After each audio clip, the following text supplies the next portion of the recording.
எங்ககிட்ட ரிப்பீட்டடாக கேட்குற கொஷின் என்னென்னா ஹைப்ரிட் போடலாமா வேணாமாங்கிறது தான். இந்த வீடியோவில் யார் யாரெல்லாம் ஹைப்ரிட் போடலாம் அப்படிங்கிறத சொல்ல போகிறேன். ஃபுல்லாக பாருங்கள்.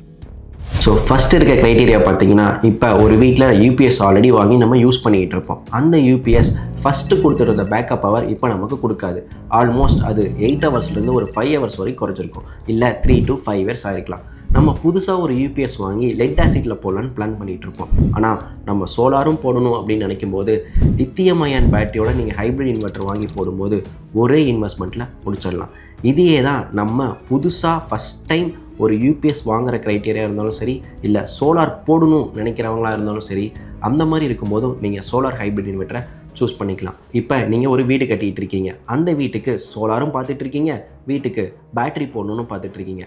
இந்த மாதிரி இடத்துல தான் நம்ம சோலார் 6 கிலோவாட் போடுறதோ இல்லை 10 கிலோவாட்டோ போடுறதோ, அதுக்கேற்ற மாதிரி ஒரு ஹைப்ரிட் இன்வெர்ட்டரும் அதுக்கான லித்தியம் அயன் பேட்டரி நீங்கள் சூஸ் பண்ணிங்கன்னா நம்மளோட பில்டிங் கன்ஸ்ட்ரக்ஷன் பண்ணிகிட்டு இருக்க அதே பட்ஜெட்டில் சோலாரும் இன்வெர்ட்டருக்கான பட்ஜெட்டை நீங்கள் ஆட் பண்ணும்போது ஒரே இன்வெஸ்ட்மெண்ட்டில் முடிக்க முடியும்.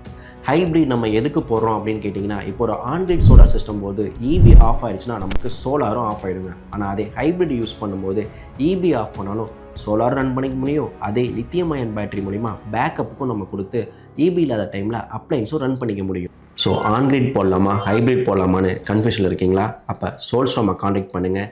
எங்கள் டீம் உங்களுக்கு எக்ஸ்பிளைன் பண்ணுவாங்க. அப்புறம் சோலார் செலவில்லைங்க, அது சேவிங்ஸ்.